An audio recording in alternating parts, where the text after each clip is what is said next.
Boa noite, pessoal. No vídeo de hoje a gente vai falar sobre Napoleão Bonaparte e qual de fato a importância dele para a história da França e da Europa como um todo. Mas antes eu peço para vocês deixarem o seu like, se inscrever no canal, ativar o sininho, compartilhar esse vídeo aí com aquele amigo que você sabe que gosta de história. Para a gente começar a falar sobre o Napoleão, a gente primeiro precisa entender a origem dele, onde ele nasceu. E aí ele nasceu em Ajaccio, na França, em 1769, dia 15 de agosto. O Napoleão, desde criança, ele sempre teve influências militares dentro da própria família dele. Tanto que com 10 anos ele já estava numa escola militar, já estava dentro do militarismo, cumprindo diversos deveres cívicos, morais, militares. E aí ele foi tendo essa consciência de crescimento, de força, poder, coragem, e aí se tornou um dos maiores líderes militares aí recentes da história colonial da Europa. E aí o que acontece? Quando ele cresce mais um pouco, ali por volta dos 17, 18, 19 anos, ele ganha uma fama ali no Partido dos Jacobinos, que era o partido opositor da França na época da Revolução Francesa, que estava ocorrendo naquele período ali de que o Napoleão havia entrado no Partido dos Jacobinos. E aí o que aconteceu? Ele, de certa forma, ele vai ganhando importância dentro do Partido dos Jacobinos, por quê? A França estava passando por uma grande revolução, onde ela estava retirando diversos tipos de modelos hierárquicos, históricos, dos quais ela iria fazer uma grande revolução constitucional, social, que ia marcar a história da França como um todo. E aí o Napoleão ele vai ganhando essa importância dentro, até que acontece um golpe de Estado, aonde ele assume o poder e ele centraliza o poder, ou seja, era um poder democrático até então, entre aspas, mas ele meio que centraliza esse poder quando ele dá esse golpe.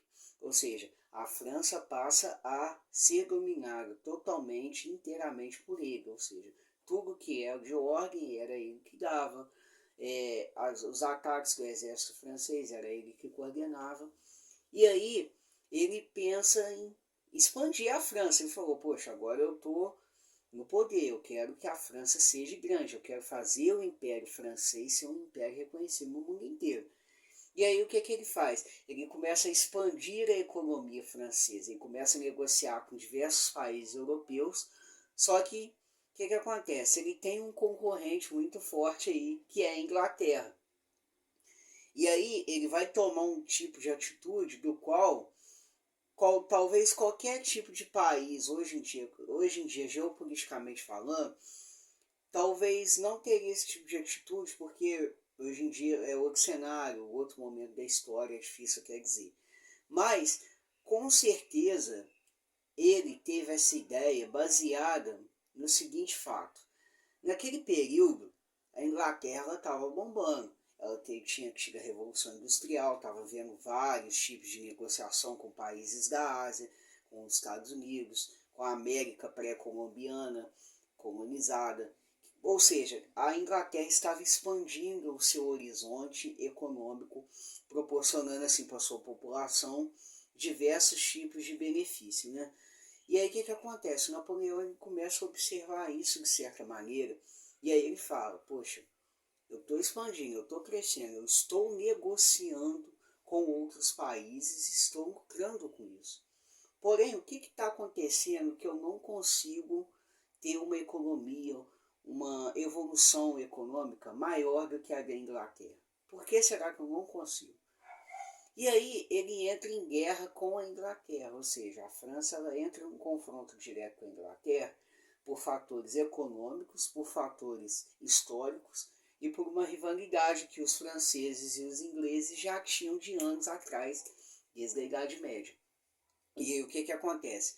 Ele vê que ele não consegue vencer a Inglaterra através da luta dos campos de batalha. O exército francês ele era muito conhecido pelo seu de verdade, grande estrutura e grande poderio bélico. Os franceses, de certa forma, tinham um exército muito poderoso e o Napoleão ele fazia questão de cada vez mais honrar esse exército francês pelo fato de que a França ela precisava expandir os seus horizontes.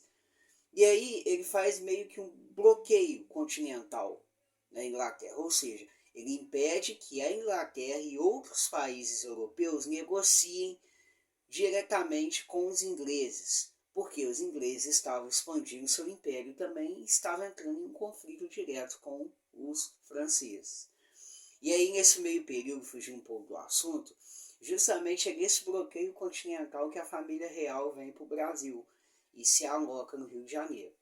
Mas enfim, voltando ao assunto, ele faz esse bloqueio continental na Inglaterra e vira para a Inglaterra e fala o seguinte: olha, Inglaterra, eu não vou desbloquear vocês pelo mar, que era a forma de navegação marítima, né, comercialização, enquanto vocês não se renderem e se submeterem às minhas vontades. E aí o que a Inglaterra vira e fala para a França, por Napoleão em si? Olha, beleza, então, a gente não vai fazer o que você quer, mas a gente vai buscar alternativas logísticas e econômicas para a gente não ficar sem a gente ter o nosso lucro. Ou seja, eles buscam negociação com países da Ásia. Ou seja, a Inglaterra ela acha um meio ali através da transporte por terra. A Inglaterra ela consegue, de certa forma, mesmo em guerra com os franceses, se reerguer economicamente, porque ela passa a negociar com países da Ásia. Ou seja, a Inglaterra ela não ficou sem ter, de fato, o seu poderio, a sua economia estagnada e buscou alternativas para poder prosseguir, de certa forma, com a sua evolução industrial. E aí o Napoleão vê isso e ele começa a se submeter da mesma maneira com a Inglaterra com outros países da Europa. Ou seja, ele começa a invadir diversos países, onde o exército francês vai tomando terras, tomando posses, tomando riquezas e obrigando aos inimigos a se submeterem ao Império Francês, que chegou ao seu auge em 1812. E aí o Napoleão ele vê que o Império está crescendo, ele vê que o Império está se expandindo da maneira que ele quer, só que o que ele faz? Ele começa a ter problemas, de certa forma, dentro do próprio Império. Porque ele tinha questões sociais para resolver, das quais ele não fazia a mínima ideia o que ele ia fazer. Ele tinha questões econômicas para resolver, porque apesar da França estar se expandindo economicamente dentro da Europa na época, tinha muitos gastos com exército, armamento, entre outras coisas logísticas dentro de um conflito armado. E aí o que ele começa a perceber? Ele fala, opa, eu estou perdendo o controle. E aí ele começa a se respaldar, de certa forma, de estar perdendo esse controle, ou seja, ele começa a ter mais guerra, a invadir mais países, a impor a vontade dele sobre os outros líderes inimigos. E aí o que acontece?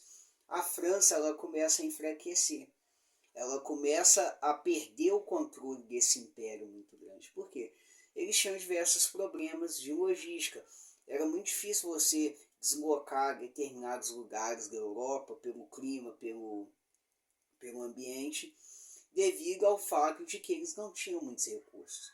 O exército francês tinha sim bastante investimento, porém ele não tinha um embasamento bélico, uma estrutura linear para suprir o seu crescimento. Por quê? Quando você tem um negócio, uma empresa, você está crescendo demais, só que você não tem estrutura para crescer, você sofre com diversos fatores administrativos e logísticos, do quais o Império Francês também estava estagnado. E aí, Napoleão ele chega na Rússia e fala o seguinte com os russos, com Alexandre Czar. Ele fala o seguinte, olha, vocês vão obedecer do jeito que eu quero, vocês vão negociar comigo, vocês vão bulinar a economia de vocês para que a economia da França cresça, e pronto, acabou. Só que o Alexandre Czar, ele se recusa a seguir as ordens de Napoleão Bonaparte. E aí o que acontece? Napoleão fica tão estressado, tão irado, que ele vai e tenta invadir a Rússia. Só que foi uma das batalhas mais fracassadas do Império Francês. Por quê? Devido aos fatores que eu já expliquei aqui no vídeo sobre logística, os franceses, de certa forma, não se prepararam tanto em questão de roupa, em questão de armamento, em questão de suprimento e em questão de deslocamento. Ou seja, eles não tinham, a França não havia uma estrutura para poder invadir a Rússia. E aí, quando os franceses chegaram com suas tropas, tanques, para poder invadir o território russo, eles enfrentaram uma grande dificuldade, porque o clima frio naquela região, eles acabaram que passaram muito sufoco, muito aperto, porque não conseguiam avançar os campos de batalha devido ao fato de não terem uma roupa adequada. Muitos soldados ficavam doentes, muitos morreram devido ao deslocamento, muitos foram mortos no próprio conflito, não tinha armamento, assim, de certa forma, em abundância, não tinha diversos outros fatores dos quais você precisa para conduzir bem um conflito, um combate bélico. E aí o que acontece? Napoleão, de certa forma, ele perde essa guerra na Rússia. E aí ele começa a se enfraquecer dentro da França. Ele começa a enfrentar problemas dentro do próprio império. E aí ele é destituído. Por que ele é destituído? Porque a França, os ingleses, eles de certa forma revidam a invasão dos franceses, o bloqueio continental dos franceses. E aí o Napoleão ele foge, porque ele vai ser perseguido, ele está sendo caçado. E o objetivo dos ingleses era matar ele, porque ele representava uma ameaça ao Império Inglês. E aí, de certa forma, o que acontece? Ele volta para Paris, ele volta para a França, e aí ele é recebido, só que aí ele governa só por 100 dias. Só que ele é muito bem recebido, com aplausos, volta como herói nacional, enfim. Ele tem todo um reconhecimento aí da sua bravura como militar. E aí o que acontece? Ele, durante essa fuga, ele é preso na França pelos próprios ingleses e ele é enviado para uma ilha, onde ele passa os restos, o resto dos dias dele nessa ilha. E aí tem uma teoria da conspiração que fala que, de certa forma, Napoleão poderia ter sido envenenado pelo fato de ter sido um grande líder militar e por questões também inimigas. Ou seja, tem uma hipótese que fala, uma teoria da conspiração, a gente não pode afirmar nada, que Napoleão foi envenenado.